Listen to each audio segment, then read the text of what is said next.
After 20 first graders and 6 staff members were slaughtered by a gunman at Sandy Hook Elementary School in Newtown, Connecticut, I naively thought meaningful action on gun control would finally happen. It did not.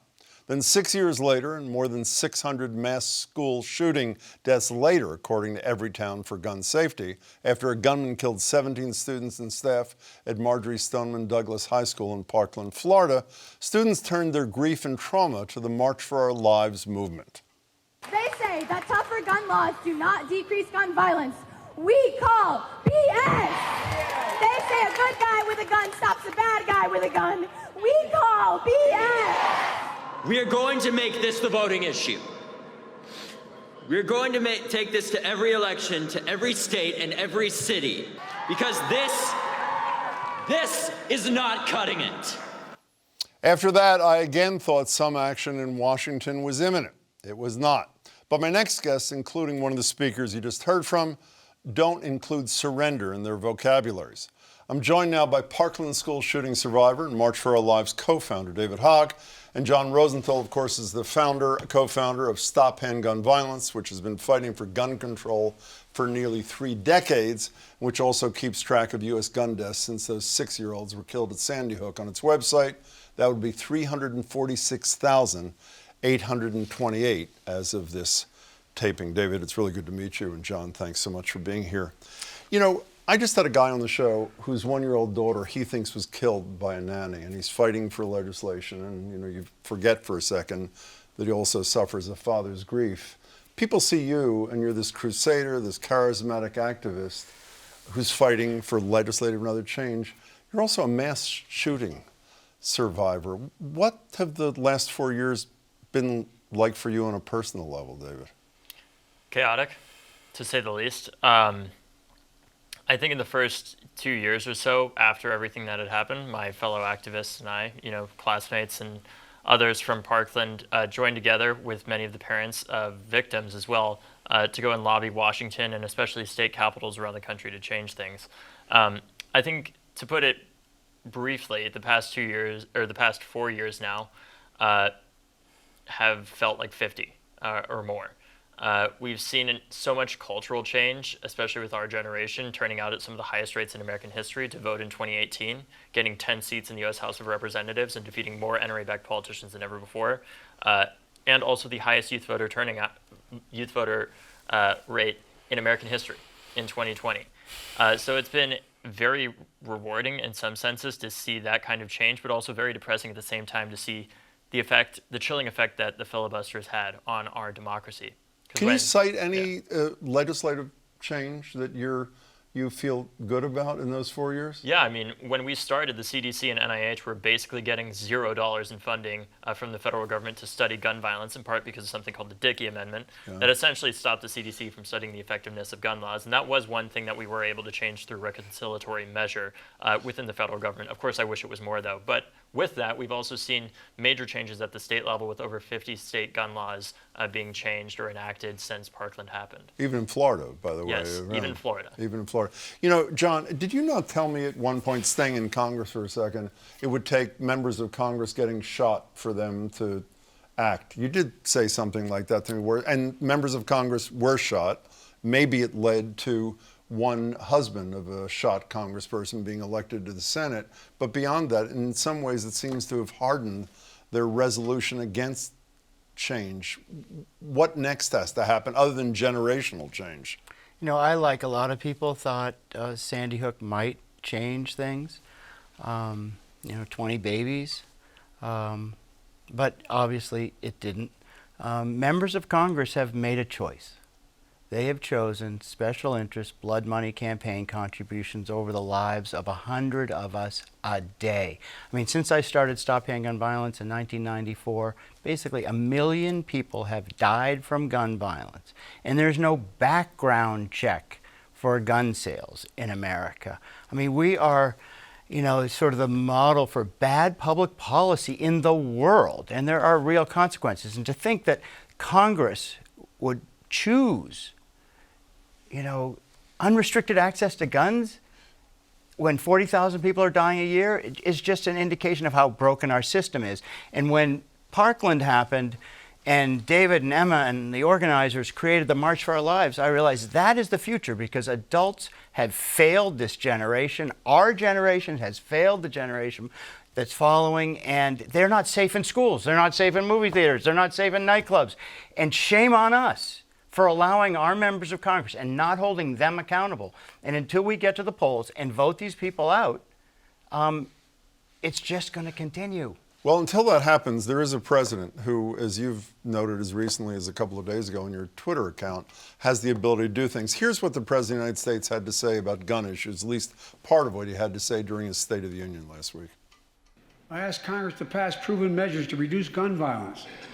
Pass universal background checks. Why should anyone on the terrorist list be able to purchase a weapon? Why? Ban assault weapons with high-capacity magazines that hold up to 100 rounds. Repeal the liability shield that makes gun manufacturers the only industry in America that can't be sued. These laws don't infringe on the Second Amendment. They save lives. So clearly, I would say, talking the talk. But other than, and correct me if I'm wrong, David, I know he did something by executive action on ghost guns, I believe. You suggest there's a lot more he can do unilaterally without Congress that he's not doing. What are those things, and why isn't he doing them? Yeah, that's a great question that I continue to talk with the White House about in private meetings. The main things that we talk about creating are something like a National Office of Gun Violence Prevention. We've seen similar offices created for things like climate, labor, and gender equity, but we don't have something like that for gun violence prevention. And this is a conversation that we continue to talk about with the White House on basically a weekly basis at this point. The other thing that President Biden could do unilaterally is work to ensure that the White House, basically comes up with a plan that says we have a set goalpost of not just talking about piecemeal legislation, but a set goal of cutting gun deaths in half by 2030, which we could do by implementing this comprehensive plan, so that the idea is that Biden could go to Congress and say, we have this plan, you can implement this plan and save lives today instead of waiting for the next shooting to happen. Because I'll be completely honest with you, if we're just waiting for the next Sandy Hook or Parkland or Aurora or Las Vegas or San Bernardino or any number of countless other shootings to happen, we're never going to end this issue, because there is never going to be a right time to act on this, because the right time is now. So when you're talking to people at the White House, what do they say in response to your, it seems to me, pretty overwhelming arguments for action? What do they say? They continue to have conversations with us, and I want to be careful about what exactly I say about those private meetings, but it's a continuing conversation, an evolving conversation that we continue to have. So, Jim, I have had these conversations in the White House, too. Look, gun violence prevention is not theoretical. Urban Massachusetts has proven that gun laws save lives without banning most guns. And if every state had the same low firearm fatality rate as Massachusetts, if every state had the same comprehensive gun violence prevention laws without banning most guns, 27,000 lives a year would be saved without banning anything except for military-style assault weapons and large-capacity ammunition magazines. And I have had conversations in the Obama administration and not in the Trump administration, but this current administration, and they say we don't have the votes in the House and the Senate. Well, because, John, Senate. with all due respect, this is a fact-immune debate. I mean, the facts are sort of like climate change. There isn't another side anymore, yet they're deniers. Here, there are no real facts on the other side. So there are deniers. So let's go to a place where something has happened. John, with you for a second. Obviously, the $73 million settlement with Remington recently, a week or so ago. Half of the analysts say that this is just the beginning, using consumer laws to get around this federal shield that protects gun manufacturers. The other half I read say this is a one and done kind of thing. It's a great thing, the bankruptcy deal, et cetera, sets this apart. It's not going to be replicated elsewhere. Who's right? I think it'll be replicated. And I think if you can get to discovery, that's why Remington settled, because they have thought they have absolute immunity. That they couldn't be sued. So they actually focused on marketing guns to populations that, young boys, men, who... What did it say? Celebrate your manhood or some such thing. I can't right. remember the exact words in the ads. Because they figured they can't be sued. Now I think they can be sued. And it's not strict. So how does that change? In anticipation of possibly being sued, if your analysis is right, John, how does that change the behavior of a gun manufacturer? Because the last thing Remington wanted was 20 parents showing pictures of their 6 and 7-year-olds who were shot with 3 to 11 rounds and had to be identified by their clothing with a military-style weapon.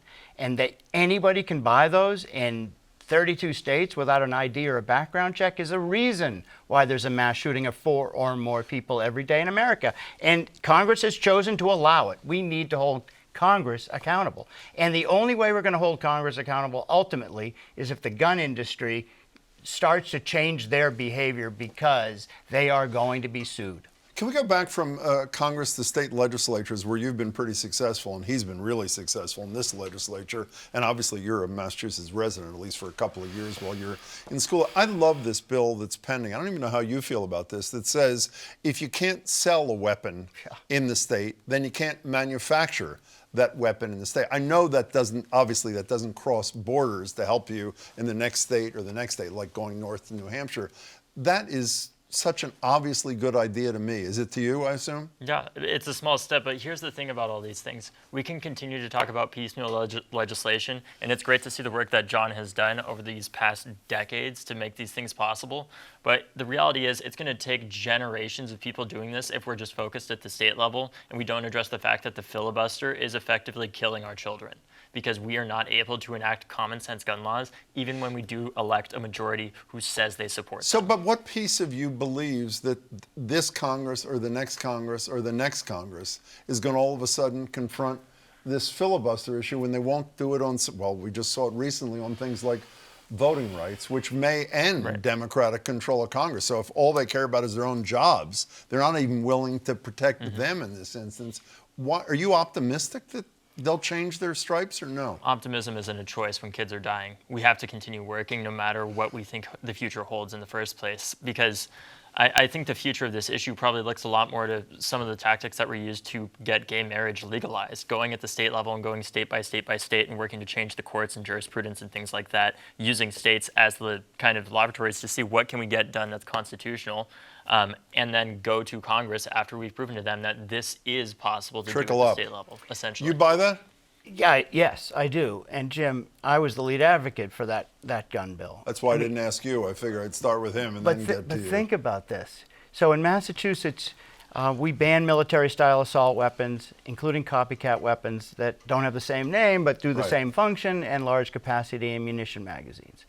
So from a moral standpoint, how, if our legislators are willing to ban these weapons to make us safer in Massachusetts, why is it okay to distribute them? It was a made in Massachusetts weapon used at Parkland, made in Massachusetts assault weapon at Aurora and in Las Vegas. And in Las Vegas, even I, a cynic, thought 551 people shot, 850 sent to the hospital in minutes with, wounds from assault weapons, and Congress did nothing. At some point, enough people will be killed in one public place that might locate Republican legislators' spines. But, after the three of us obviously agreeing that this is a wonderful piece of legislation, albeit limited, it's even more limited because then a gun company, as we know, moves out of state if it turns out that's in its face. So as you say, ultimately, it's got, do you ever get discouraged? I mean, I have to say, I hadn't met you till tonight, but even in this 10 minutes here, you were relentless. And I know what you're going to say, because there are going to be more deaths. You have to be. You go home at night and you close the door, and you got to deal with all this crap. Do you have doubt, or? Yeah, I think there is doubt. I'd be lying if I said that there wasn't. But I think that the reality is, the thing that keeps me hopeful is that we're going to outlive these people. Bottom line. Yep. We have the most valuable asset that anybody in politics can have on our side that the majority in Congress do not, which is time. Pretty sad state of affairs, though. You have to outlive the opposition to prevail, isn't it? It is. And frankly, what scares me right now is the fact that we are in a crisis of our democracy, or what little of it that we have left. And the fact that in 2018, when I was 17 years old, in the wake of the shooting and the immediate aftermath, I said, "You're the adults, we're the kids, you need to do something. Those same adults then said to those kids, well, you're about to be 18, go out and vote. And we did at one of the highest rates in American history, and then the highest ever in American history in 2020, only to see the filibuster kill any possibility of getting these major consequential pieces of legislation passed. And what I fear is if we continue to tell our young people and future generations, democracy works, it works, just keep believing in it, just keep voting, and then it doesn't, they're going to look for something other than democracy. You know, John Rosenthal, I've known you for a long time. I've known him for 10 minutes. I'm told you two, since he moved to town, have developed a bit of a relationship. Is that so? Oh, He's nodding. Absolutely. Could you do? I'm curious because I'm interested. So, yeah, I mean, David and I met, and I was thinking, you know, he needs to know that gun violence prevention is not theoretical, that it's been proven in an urban state. And then when he came to Massachusetts, we started hanging out, and I've been teaching him how to sail, and he's as passionate a sailor as an activist like me.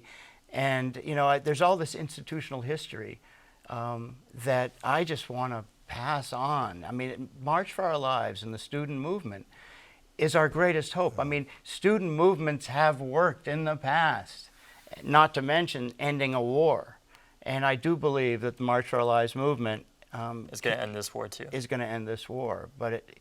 And we'll do it with fact-based optimism, and Massachusetts is that model if we just replicate it. So eventually we will, but every day that we don't, 100 more people die, and 150 more people are shot, and there's a mass shooting of 4 more people. And shame on Congress, but we will change Congress. Well, here's the hoping this relationship prospers. David, it's great to meet you. John, it's good to see you as always. Appreciate your Great time. to see you. Gentlemen. Thanks for having us.